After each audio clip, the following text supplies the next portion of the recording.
Okay mga kasambahay, happy Thursday po sa inyong lahat. Magandang gabi, Luzon, Visayas at Mindanao. Kuya Daniel, magandang gabi po sa inyo.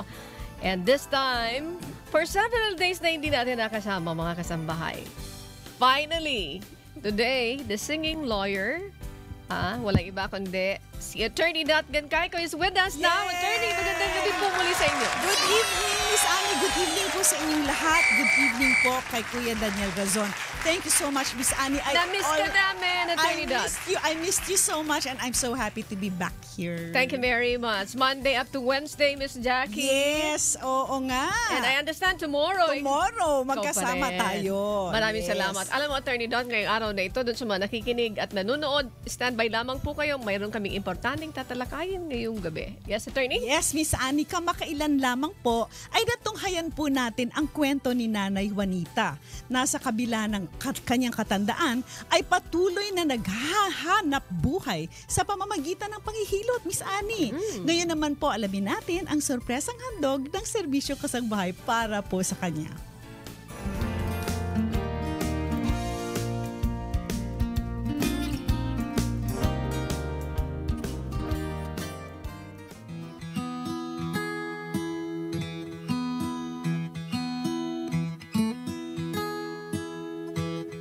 Hapon mga kasambahay, dito tayo sa Novaliches, Quezon City. Bibisitahin natin si Nanay Juanita Villanueva. Isa pa rin po siyang senior citizen. Nakakahanga si Nanay Villanueva. Alam niyo kung bakit? Sa kabila ng kanyang katandaan, gusto pa rin niyang makatulong sa kapwa. Tara, samahan niyo po ako upang handugan natin siya sa isang munting pangarap. Mga kasambahay, kasama ko pa rin ang team ng Serbisyong Kasambahay. Dito pa rin po kami sa Novaliches, Quezon City. Ang kasama ko ay si Nanay Villanueva. Nanay Juanita Villanueva. Nanay, magandang gabi po sa inyo. Ang gabi po naman po sa inyo. Okay, ilang taon na ka na po, Nanay? 72 na po. 72. Ayan. Taga saan po ba kayo? Taga-Ginubatan, Albay. Ay, nako! Maray na aldaw sa inyo, mga taga-Ginubatan, Albay. Taga-Ginubatan. Magkatabi lang kami nito sa lugar niya, mga kasambahay. Ay, Biculan na pala ini. Umpo. So, ibig sabihin, yan ang naging rason kung bakit mayroon kang ganyan. Hindi nyo na pina-check up. Hindi na. Oh. Kasi Napakasipag nyo dalawa yun Kung kaya nyo lang that time yung 2 drum, pwede na yun. Ha? Oh. So, yun ang ginagawa nyo. Napakasipag nyo. maghahapon, naigib ka, Oh. mangahoy ka, ganon. Oh, see? Nakaka-relate ako dun sa sinasabi ni Nanay.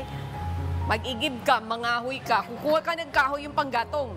So, ibig sabihin si Nanay, napakasipag. Sa edad niya ngayon, ano naman ang hanap buhay mo, Nanay? Naghihilot-hilot na lang po ako. Ha? Naghihilot.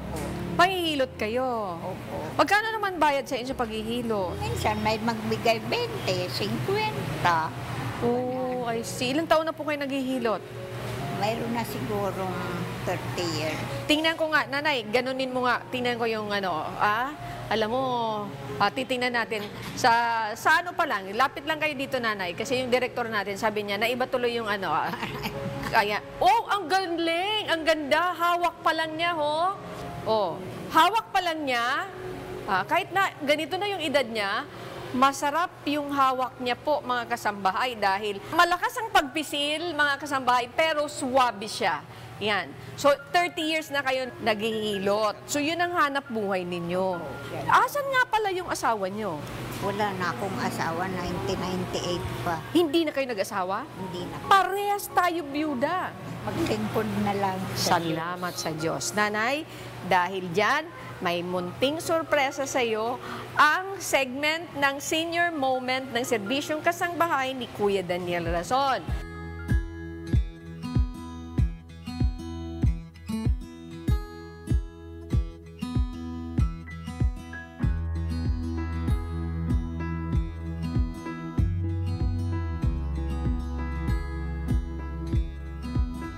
Pagdamutan niyo po itong munting nakayanan.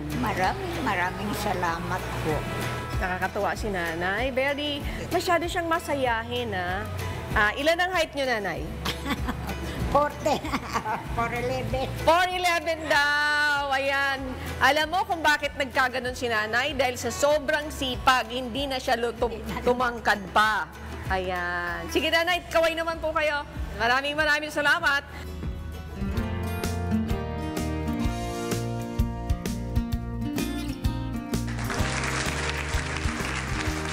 Thank you very much kay Nanay Juanita Villanueva. Grabe, Miss Sipag Annie. niya. At her age, nagmamasahe pa siya. Tama Talaga ka dun, Attorney naman, Dot. talaga naman. Yun ang hanap buhay niya, kaya Oo. walang rason para dun sa mga tamad. That's right. Ah? There is no excuse.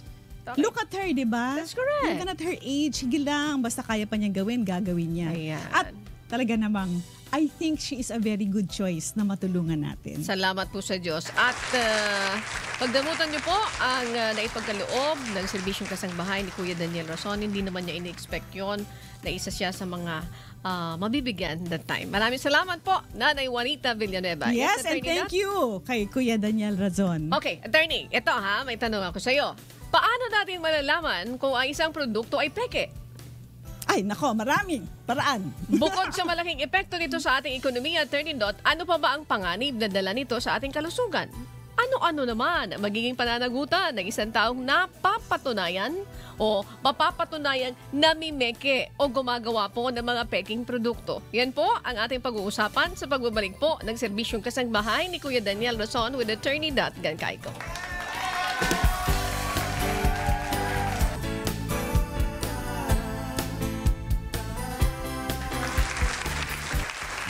Okay mga kasambahay, balik tayo.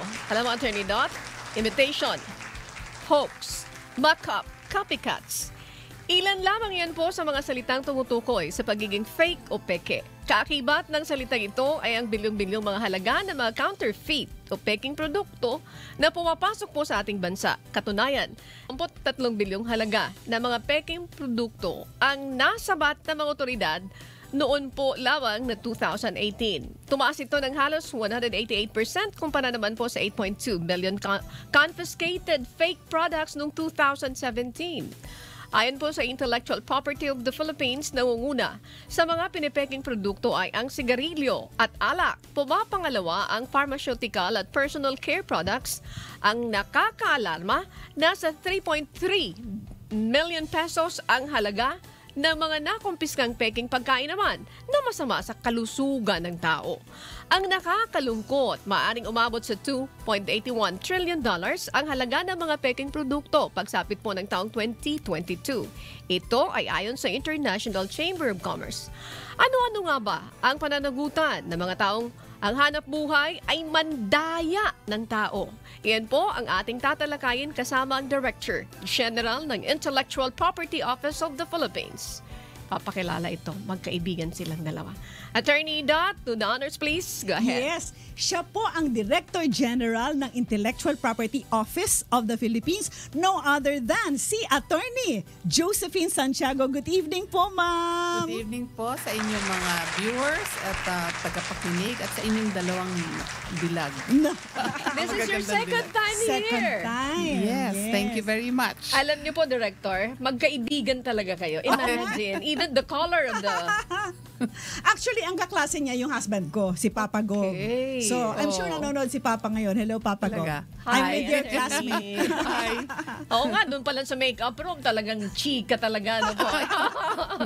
Okay, mahalaga yung pag-uusapan natin. Alam ko, expertise ito ni Attorney Dot. I will be your student. I will be listening. Attorney, sige po, umpisa na tayo. Yeah, Miss Annie, minention mo na kanina na napakaraming mga pumapasok dito ng mga peke na produkto. So we would like to first know from the Director General, gaano po ba kalaki ang effect po sa ating ekonomiya tuwing merong nakakapasok na mga counterfeit products po?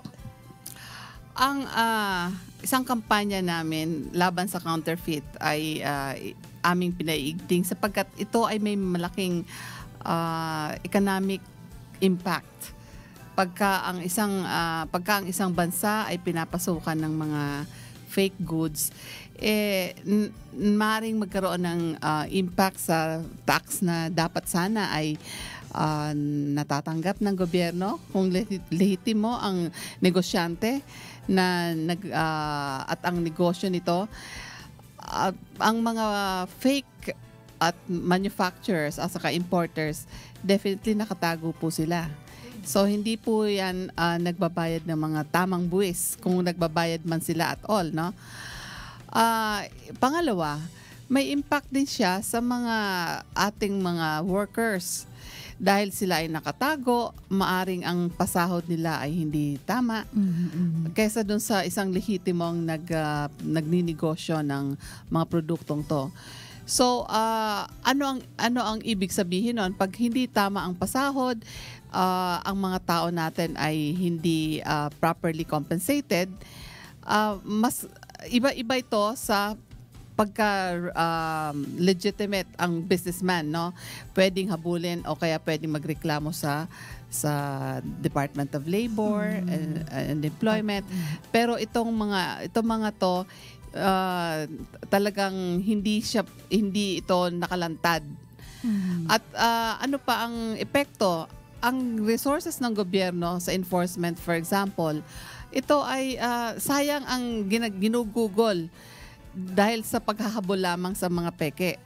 Ito sana ay pwede na sanang ang resources na ito na nagmumula sa mga buwis ng ating mamamayan ay sana na igugugol na sa mas maganda at positibong paraan. Kaysa sa ginugugol natin sa pagsugpo lamang ng mga activities na katulad nito, no? At ang pang-apat, maaring ang ipinapasok nila ay nakakasama sa kalusugan at sa safety, public health and safety. May mga naririnig po tayo na balita na may nagagamit kahit po ospital ng gobyerno ay loloko sa mga gamot. Grabe naman o yung mga vaccine, di ganyan. ho ba? Grabe. At maaring anti-rabies ata yun. Akala mo ikaw ay nagagamot na sa pagkakagat ng aso, yung pala hindi walang Mas lalong epekto. lalala ka. Opo, Okay. so malaki po ang nakakatakot po ang ganong balita. So, Yes. meaning to say po, at Attorney Josephine Santiago, Director, Attorney Dot, Yes. kung isa-summarize natin yung binabanggit ni Director, una, may economic impact ito. Pangalawa, palibhasa nag-ooperate ito illegally, maaring doon sa implication ng mga pagpapasahod, maapektuhan yung ating mga manggagawa. You made mention also the resources na dapat magamit doon sa iba, nagagamit dito sa paghahabol sa kanila. And finally, you made mention about the public health and safety. Mga vital po yung issue na yun. Yes, Okay. which exactly is what we are going to ask. Yes, yes. Kasi yung sinabi mo na rin, yung mga gamot, hindi ba? Ang sabi kasi sa balita, Miss Annie, last year daw, parang pumapangalawa ang mga fake na pharmaceutical products dun sa most number of counterfeit products sa ating bansa. Ano po ba ang status po niyan ngayon? Sa katunayan, ang pharmaceutical products ay under the umbrella of the Food and Drug Administration. FDA. So ang FDA po ang naghahabol dyan. Yes. Ang nanghuhuli. At sila po ay alam ko mas active na ngayon sa Yes. kanilang paghahabol. At in fact, yun nga po, tumaas ang kanilang value ng seizures nila. Yes. So, ito ay nagpapatunay na ang ating gobyerno ay seryoso sa paghahabol sa mga hindi nakakabuti sa katawan. At ito po ay magandang senyales na ang consumer po o ang mga ating mamamayan ay talagang nasa isip naman ng gobyerno na protektahan. Yes. Okay. Napakahirap nun, Attorney Dot. Bumili ka ng gamot Tama. na inaakala mo makakagamot sa'yo. Yung pala, nilalagdag hindi ka. pala. Safe. Gaw pala yung laman. Peke pala po. Fake pala yan. Yes, sige Oo, po. Miss Annie, kasi si Director General ng Intellectual Property Office. So mapunta tayo ngayon dun sa talagang gawain nila sa Intellectual Property Office. DG, ang question ko naman ay ito. Okay. Intellectual Property Office. Ano po ang ibig sabihin po nito when it comes to mga counterfeit goods? Ano po ang ginagawa po ninyo? Ano po ba ang na-violate na batas po natin nung mga gumagawa ng pamemeke? Ang intellectual property protection ay napapaloob sa isang batas. Ang tinatawag na Intellectual Property Code. Yes. At ang ahensya na naatasang mangalaga, magprotekta nito ay ang Intellectual Property Office. Which you had. Kayo po ang pinaka-boss po dyan, hindi po ba? Tama po. At mayroon po kaming 5 mandato. Kami, ang unang-unang pagkakakilala sa amin at ang aming ginagawa ay ang pagre-regulate ng mga intellectual property sa pamamagitan ng pagtangkap ng mga applications na fina-file sa amin ng invention, utility model, industrial design, trademarks. At ang pangalawa, kami ay nag-e-enforce din ng batas. Okay. Regulation, enforcement. Enforcement. And then? Ang enforcement po na to ay hindi po katulad ng ginagawa ng NBI, ng Mga police. police, na yun talaga po ang kanilang function at mandate. At may capacity sila nun. Ang sa amin po, basically, ay nagko-coordinate. Dahil may 12 government agencies tayo sa Pilipinas. Ano po yun? PNP. PNP, NBI, DILG, DTI, FDA, DOJ, NTC. So, ibig sabihin, Lahat yan. you have the enforcement. Mayroon kayo, kasama dito sa role ninyo po, yung regulatory power and then yung enforcement. Enforcement. Kaya lang, walang masyadong ngipin. Kaya, Hindi po, kami lang po yon. Kami po, kasi ang aming mandato is to coordinate lang. Okay. So, coordinate lang with the namin. 12, Yes, Yan, yes. okay. So, Sige habang po. ginagawa naman po ng ating mga enforcement agencies talaga na kung saan Okay, sila train ng Baka isipin NBI, ninyo, ng police. Baka isipin ninyo, Wala po kaming pulis. Mayroon enforcement kayo, pero wala naman ngipin. Hindi po. Mayroon silang katuwang na 12 ahensya ng gobyerno. Opo. Sige Opo. po. Ang ibig sabihin ba po nun, DJ, Miss Yes, Annie, attorney. kung kunwari, merong itong isang tao, ang laki ng business niya, namimeke lang ng mga produkto. Pharmaceutical, Pagkatapos, yes. yan, kunwari, sabihin na natin, pharmaceutical, kasi Yes. yan nga daw yung pangalawang pinakamarami. Kunwari, merong nakabisto. Pwede po ba yung nakabisto na yan, na itong malaking business na to, ay may ginagawa na pamimeke, pwede pong sa inyo pumunta at sa inyo magreklamo.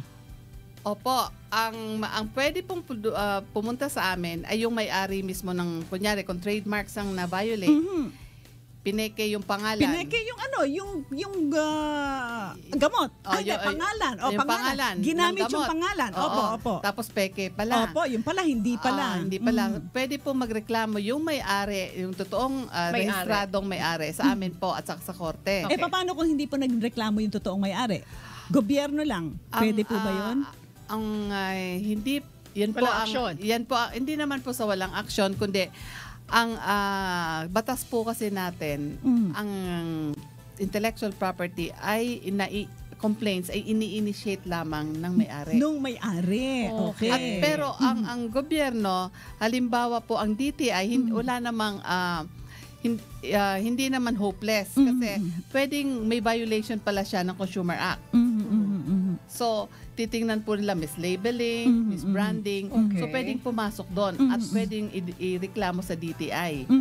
At yon consumer po ang pwedeng Any consumer. yes, Oo. any consumer na nakabili. Yeah, nakabili ng peke. Opo. So, ibig sabihin, hindi direkta sa office ninyo o you will go, kung is mislabeled yan, you will go to the DTI o pwede pa rin, the first agency na pwede niyang i-approach ay ang tanggapan ninyo po, ma'am. Pwede pong i-approach sa amin, i-direct po namin Okay. sila sa tamang ahensya. Coordination. Ito ay isang consumer complaint, dadali namin kayo sa DTI. Ngayon, kung ito naman ay totoong may-ari talaga yung na-violate ng intellectual Sa property, inyo na.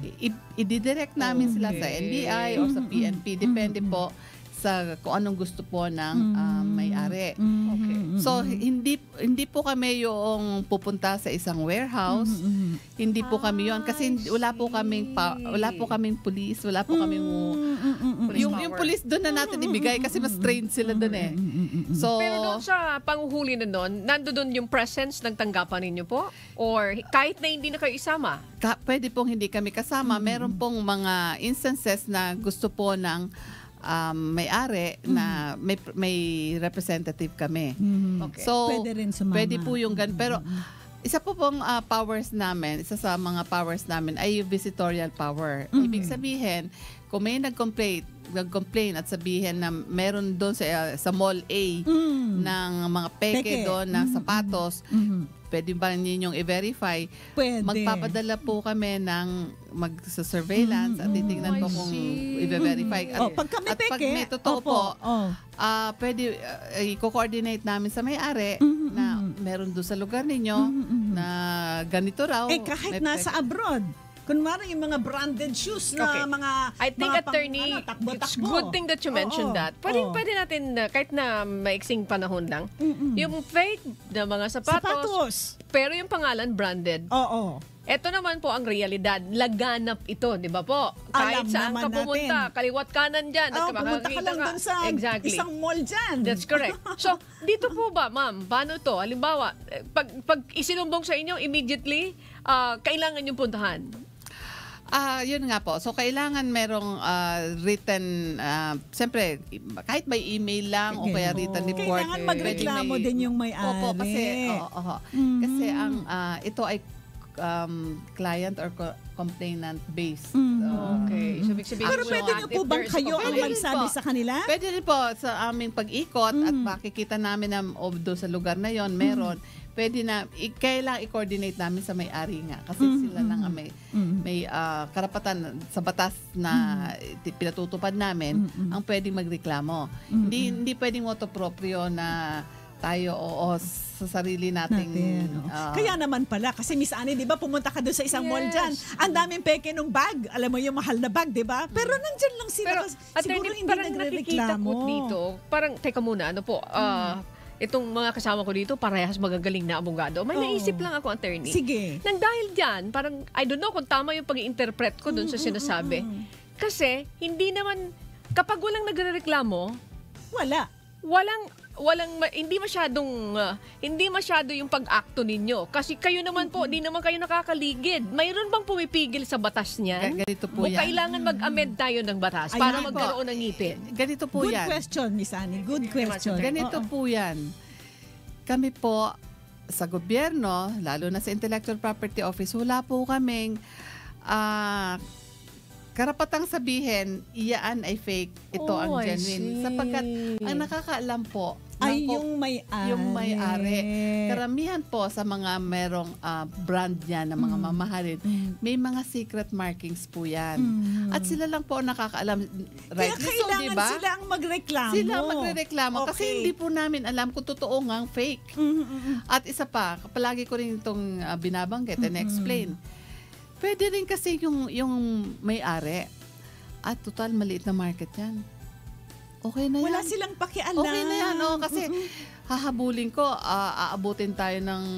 Kukuha pa ng abogado, magbabayad pa ng abogado, lalo na kung mamahalin yung mga abogado na yan. Tapos tatakbo lang naman sila, hindi na namin makikita, so hindi na nila Pero ginagastusan. I think, Totoo po attorney, yun. that's the sad thing there. That's the sad Hindi thing. natin makorek yung dapat natin i-correct. correct. Di ba Tama po? Tama po na nga yan. ang problema. I think Oo. pa itong pagkakataon na ito, may nakikinig na mga mambabatas, they can, pwede na Yes. maisip na i-amend yung Correct. batas para magkangipin. Naku, Miss Annie, may nanonood talaga sa atin. Hello Kilala po. ko sila. Okay. Congressman and Congresswoman. Oo.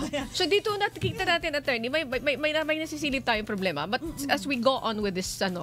discussion, marami pa tayong pwedeng makita dito, attorney. Yes. Please Miss go ahead. Annie, ito yung tatanong ko. Hindi ba, DG, meron dyan yung mga nagsasabi na yung pangalan, kunwari, Gimaras Mango, pero hindi naman gawa talaga o galing sa Gimaras. Oy, maganda yung O katanong mo kaya, yan.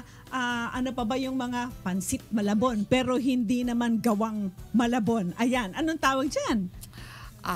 Ang Gimaras Mango po ay isang parang potential geographical indication natin Ano pong yan. meaning ng Yun ang ibig sabihin. geographical Ay, indication? pero teka. Ay, ayan. Ang ganda ng sinabi ninyo. Oo, nako. Okay. Oo. Pero mga kasangbahay, ha? Oo, ayan. Huwag kayong bibitaw. Bibitinin muna natin yung mga Yan. nakikinig sa atin. Oo. Itutuloy po natin ang talakayan with Attorney Josephine Santiago, the Director General ng Intellectual Property Office of the Philippines, with Attorney Dotgan Cagco. Standby po kayo.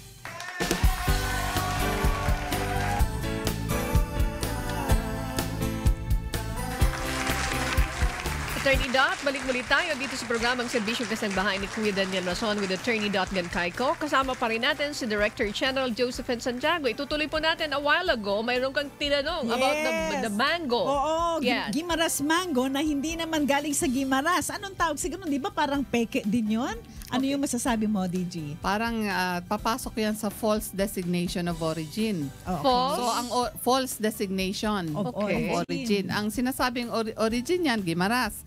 Yung pala, hindi naman pala galing sa Gimaras. Yun din po ba yung geographical indication na Yung sinasabi? geogra- Ang ibig sabihin ng geographical indication, ito yung mga indikasyon kung saan ang isang produkto ay nakikilala dahil sa kanyang quality, Okay. reputation, o ibang characteristic. Dahil ito ay peculiar lang o ma-experience lang dahil sa lugar na yon geographically. Tama, kagaya po ng champagne sa France, Correct. hindi ba? Opo. Opo. Ano pa po yung mga Dito sa example? dito naman sa atin sa Pilipinas, wala pa tayong ang protection natin ng geographical indication ay through the trademark law. Ibig sabihin, Opo. so yung Gimaras isang example na yung Gimaras mango, Opo. may nag-associate, nag-form ng association yung mga Taga-Gimaras. producers ng Gimaras na yung gusto, syempre ano lang yan, voluntary lang yan sa mga growers doon. At nagpa-collective mark sila. Ibig sabihin, nagpa-register sila ng Magkakasama Gimaras. silang lahat. Oo. Meron silang sinusunod na code of practice na ito, sige, ang lahat na sasali dito ay sumusunod dito sa code of practice. Kunyari, ang pagtatanim mo ay merong mga different, kunyari, ang 2 meters away from each other para pag lumaki ay hindi nagbabanggaan ang mga mangga. Something like that. Siyempre, malapit ang 2. Siguro 10 meters. So, ngayon, nandun na sila sa state na yon, nagbebenta na ng mango, no? Yung pag-harvest, yung gagamit ba ng pesticide, baka hindi, bawal sa kanila siguro hindi ko po alam exactly Pero kung ano po ang tawag sa ganun? Kapag sinabi May code mo, of practice nga sila. So, meaning to say, if you Gimaras claim- mango, tapos hindi naman pala galing sa Gimaras, ano po ang tawag sa This ganun? product- False designation Okay. of origin So nga. that is punishable. Punishable also under the Okay. trademark law. Okay.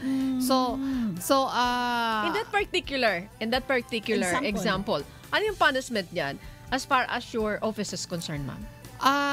kami po ay nagbibigay lang ng civil damages, no? So pwedeng ano lang yan, depende sa kiniklaim na damages kasi civil ng May-ari? may-ari. Okay. Pero yung mga ibang fake products na nahuli, wala pong criminal din? O pwede rin Sa amin mag-criminal? kasi administrative Administrative complaints lang. lang. So walang hindi kami pwedeng magpakulong. So kung gusto mo magpakulong, pumunta ka sa korte. Sa korte ang pakulong mo, Okay. criminal case yun. Okay. Na pag nag-file ka naman ng criminal case, pwede ka namang humingi na rin ng danyos. Correct. Civil damages. Ngayon, kung gusto mo lang naman ay mapahinto at saka maningil ng danyos na more 200,000 and up, may jurisdiction po ang Intellectual Property Office. 200,000 up to what, ma'am? To millions and Okay. billions, whatever. Okay. Oo. So administratively, this is the duty of your office. Now, dito ba sa administrative function, mayroon din ba ditong closure kasama yung closure of the company if they resisted to follow itong mga rules na ipinatutupad ng tanggapan po ninyo? Oo, at saka aside from that, pwede bang ipa-destroy yung mga ginagamit nilang equipment na panggawa ng mga Sunugin, fake. no? Kaya pwede ba? para hindi Pwede na po ba mapakinabangan. yun? At saka lahat ng mga naka-store doon o nakalagay sa isang tabi ng mga produkto, pwede bang kunin ninyong lahat? I-ransack ninyo and then Oo. bring it to your office and then later on, sunugin or what? Hindi Ano sa po? mahihirap. Kumangga po, pwede bang? Hindi sa mahihirap. O yan, di ba? Kung mangga hindi kayo. Walang makain, di ba? Yes, Pwede po ba yes, yun? Director. Joke lang po. Meron po powers ang aming opisina to order cease and desist, seizure orders, tapos injunction, meron din po. Okay. At yung destruction, forfeiture, meron Pwede din rin. po. Opo. Okay, So very malawak good. din pala, Attorney. Opo. No? Okay, Yes. Attorney, ang ganda ng susunod na Oo tanong. nga Ayan, eh. salamat sa nagpadala ng tanong na yan. Yes. Ito po ang tanong nung isang sa FB po natin ito eh. DG, saan po ba kalimitan ng gagaling yung mga fake products na ito? At saka paano po ba ito nakakapasok? Siguro ang ibig sabihin niya, yung mga imported na fake. Kasi meron din po Siguro, dito, di ba? pharmaceutical products, Oo. yung mga beauty products, mga bags, mga Oo, et cetera. Pwede ba Laganap tayo yan. magsabi ng bansa? Siguro alam na Siguro natin. alam na po ninyo. Tama. Ang galing Oo. niya, ang galing ni Director. oo, ah. nga eh. Yung smile niya, Tama. may ibig sabihin. Oo. So Okay. ito Mas alam po ninyo kaysa sa akin. ito ba, attorney, kasi ganito, di ba, DG? Di ba, ang pinag-uusapan natin Yes, yung attorney. finifake dinadala dito. Exactly. Okay. At saka yung Pilipino ang nag-fake. Eto, Miss Annie, paano naman kung ang finake naman, kumbaga, yung trademark ng isang Pilipino ay ginawa naman, in-infringe naman sa ibang bansa. Okay, that's a very good Merong question. isa, nasa Meron bang- dyaryo, Oh. nasa dyaryo. Jewel Rilby. Okay. Nasa isang bansa. Okay. Oh, ano naman po ang gagawin natin doon? Pati yung drawing ng mascot, pati yung mga kulay nung Jollibee. Oh, andun talaga, ginaya talaga. So, Ano sakop na? ba rin ba yan ng Intellectual Property ayan. Office? Anong gagawin natin dyan? Ang proteksyon ng intellectual property ay territorial. Ibig I sabihin see. po, ang jurisdiction namin ay doon sa mga registered marks lang dito sa Pilipinas at ini-enforce lang namin within the Philippines. Sa labas po ng Pilipinas, wala na po kaming Wala jurisdiction. na kayong magagawa. Kahit po ang pulis natin, wala rin po. Ang mga korte natin, wala rin po. Sapagkat sa ibang bansa, yung sarili nilang sistema naman ang nasusunod. So, kaya po kinakailangan na ang mga marka, ang mga invention ay na Pilipino ay pinoprotektahan din sa mga bansa kung saan Paano? kayo pupunta upang magnegosyo, saan gagamitin. Paano po yun? Paano po natin mapoprotektahan? Kailangan po mag-file sa mga bawat bansa. Ngayon po, ang kagandahan po, tayo po ay miyembro ng 2 treaty. Marami pong treaties pero babanggitin ko lamang ngayon ay 2 kung saan po may direct connection sa trademarks. Ano po yun? Ito po ang Madrid Protocol Okay. kung saan isang single application lamang sa Pilipinas na ipafile nyo sa aming opisina ay pwede nyo na pong i-check doon sa alin pong bansa ang gusto nyong puntahan. Kasi yun po ay ibig sabihin nun hindi na po kayo kailangan pumunta sa bansa na yon upang maghanap ng abogado at mag-file. Lugi ang abogado dito. Lugi. Wala nang trabaho doon.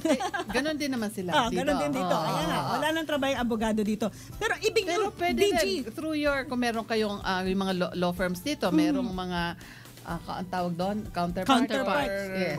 Collaborating law firms. Opo. Kung meron, Ang pwede ibig nyo nyo i-refer sabihin doon. ganito, DG, kung kunwari, no, meron tayong business. Miss Annie, tayong dalawa. Yes, Tayong dalawa. attorney, Meron yes. tayong, tapos, ito yung trademark natin. Ito yung pangalan ng business natin.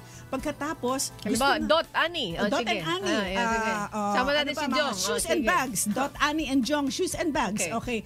Sumikat tayo. Kasi Sinagdag natin yung pangalan ni Lynn Apelado. pati si Lynn Abelardo. Ayan. Ang ganda, sikat na sikat dito sa Pilipinas. Ngayon, may nagpeke dun sa isang bansa. Hindi ko nasasabihin kung ano. Okay, tapos? So, ang sinasabi po nyo, kung kami po ay mag-register dito sa Intellectual Property Office dito, at i-check namin, chinecheck po ba yan? Pero nilalagay namin, designate natin yung bansa. yung bansa na yon. Oo. Pag nilagay namin yun dito sa application po sa inyo, protected na po kami doon. Merong kailangan gawin din yung Intellectual Property Office doon. Kasi, halimbawa naman, yung binanggit niyo yung pangalan, pagdating naman doon, may kamukha naman pala talaga. Okay. Marireject yun doon.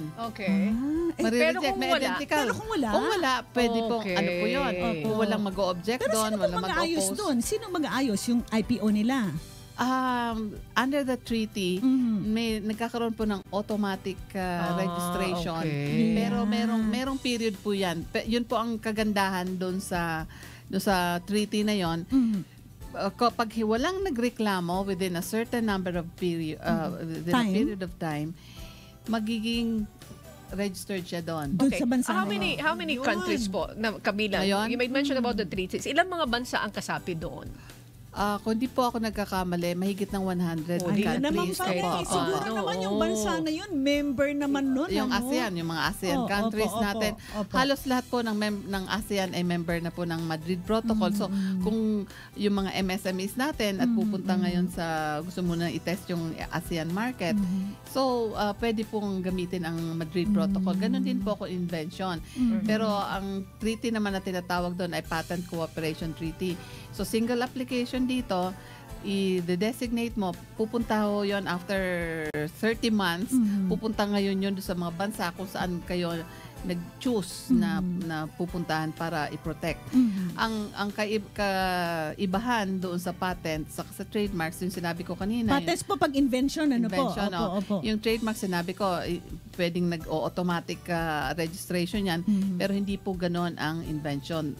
Pagdating po ng 30 months, kaya po ganon kahaba rin ang period, binibigyan po ng time din ng treaty yung inventor na makapag-ipon, makapag-contact ng abogado doon para mai-prosecute o process yung kanyang patent So, mas mahirap application. pala. Mas mahirap po. mahirap. At mas Okay. magastos po ang Okay. patent. Ayan. Ayan. Ito, Attorney Dot, I think this question was asked already at nabigay na rin ng paliwanag ito. But siguro ito nagtatanong, hindi niya masyado na-catch up. Attorney Oo. Dot, a while ago. So, ang tinatanong, ano po ba ang mga penalties ng mga gumagawa ng peke? Ayan. Sige po, Director? Pag trademark infringement po, sa unang taon, no, kung criminal case yan, 2 to 5 years Ayan. imprisonment. Mhm. Hindi, 3 to 5 years pala. 3 to 5 years. At pagdating naman po ng fine, 50,000 to 200,000 yan sa first offense, no? So, pag naman tumataas yan sa 5 to 7 years na pag pangalawang beses na, 7 to 10 years naman pagka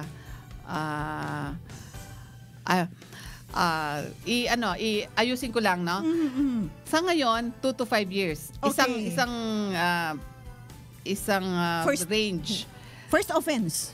Same, oo. First, 2 to 5 years Okay, lang. and 2 to 5 years. Okay. Ito pa lang aking binabanggit. Ito pala yung aming pinopropose Okay, amendment. okay. Nagpo-propose Oh, po I kami see. ng, na taasan ang Opo. penalty. Opo. Sa mga violators. Oo. Opo. So, Pero sa magkakaroon- sa ngayon po 2 to 5 2 to years 5 lang at years. ang penalty ay 50,000 50,000 to 200,000. Okay. Sa aming pag-aaral po, proposal Mm-hmm. po para i-amend ang batas upang itaas din ang penalty. Mhm. Gusto na namin pong i-range to 3 to 5 years ang first conviction, Mhm. tapos 5 to 7 years ang second umulit uli, no? 7 to 10 years naman ang kasunod. Mhm. At itataas po namin mahigit pong doble ang Ayan. penalty. Aabot po to between 100,000 to 4 million. Naku, ayan. Ganda. Ang Ayan, aming no? proposal po. Kaya Baka mag-iingat matakot kayo, sila. ha? Ayan. Mag-iingat kayo. That's the proposed amendment. Proposed amendments. Okay. Ito po ay ipa-file po namin pag pasok ng bagong kongreso. Okay. So, So there is nakakatakot, ano? kailangan amendment na dadaan talaga sa Congress. Okay, Yes. Attorney Dot, puntahan Yes. na natin.